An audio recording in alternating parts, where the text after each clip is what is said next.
Olá, eu sou Priscila Caetano, aluna de doutorado do Programa de Pós-Graduação em Ciências Naturais da UENF, orientanda do professor doutor Carlos Eduardo. E como resultado parcial da minha pesquisa de doutorado, eu trouxe uma revisão sistemática de literatura, que tem como título Relações entre a Neurociência, Formação de Professores e Ensino de Ciências, uma revisão sistemática de literatura. A educação básica brasileira carece de políticas públicas e sociais que possibilitem o melhor desempenho escolar de seus alunos. Em estudos comparativos internacionais, como o Programa Internacional de Avaliação de Estudantes, o PISA, no ano de 2018, o Brasil ocupou a última posição dentre os países da América Latina em ciências. Esses resultados colocam em evidência a necessidade de desenvolver estratégias e métodos de ensino inovadores, que podem contribuir para a atenuação da crise no ensino de ciências. A neurociência é um campo científico que visa compreender o desenvolvimento e o funcionamento do sistema nervoso e o seu órgão principal, o cérebro. Os dados neurocientíficos podem contribuir para a promoção de melhorias na educação.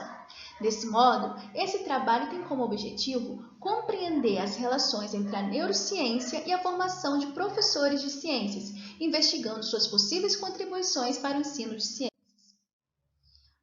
A pesquisa possui abordagem qualitativa, optando pelo uso do método de revisão de literatura, revisão sistemática integrativa de literatura, em que Atalay Castro indica 7 passos para sua realização.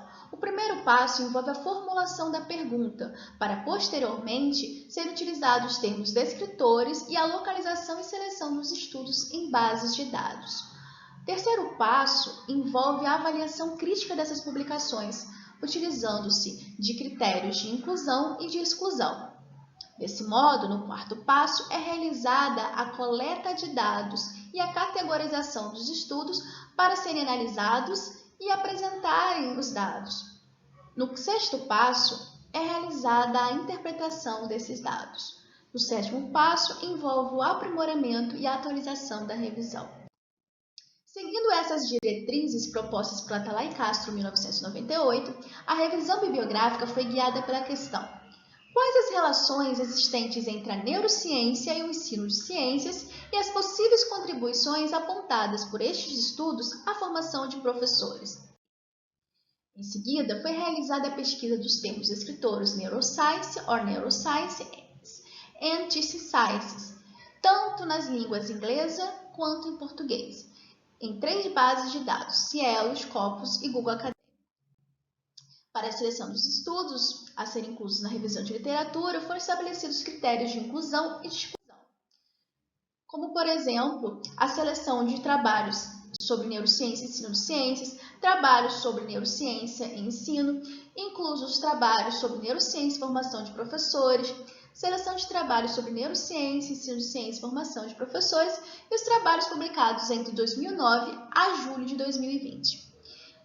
Já os critérios de exclusão envolvem a não inclusão de trabalhos sem autoria e data de publicação, não inclusão de trabalhos sobre neurociência e outras áreas de atuação e também a não inclusão de trabalhos que contivessem apenas um dos termos descritores.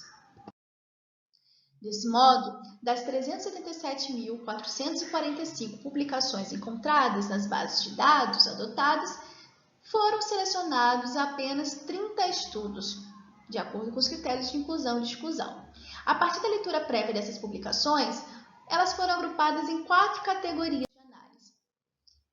A primeira delas foi a respeito da aplicação ou intervenção didática sobre a neuroeducação, a relação da neurociência com a formação do professor, revisões bibliográficas a respeito da neurociência, ensino de ciência e formação de professores e as contribuições da neurociência para a educação.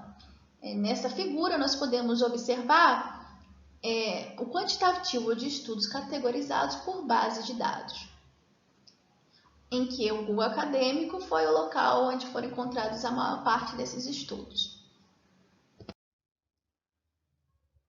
Desse modo, podemos concluir que há relevância na inserção do conhecimento neurocientífico na formação de professores, até mesmo para promover o combate aos neuromitos, que é o conhecimento sobre neurociência divulgado de forma errônea.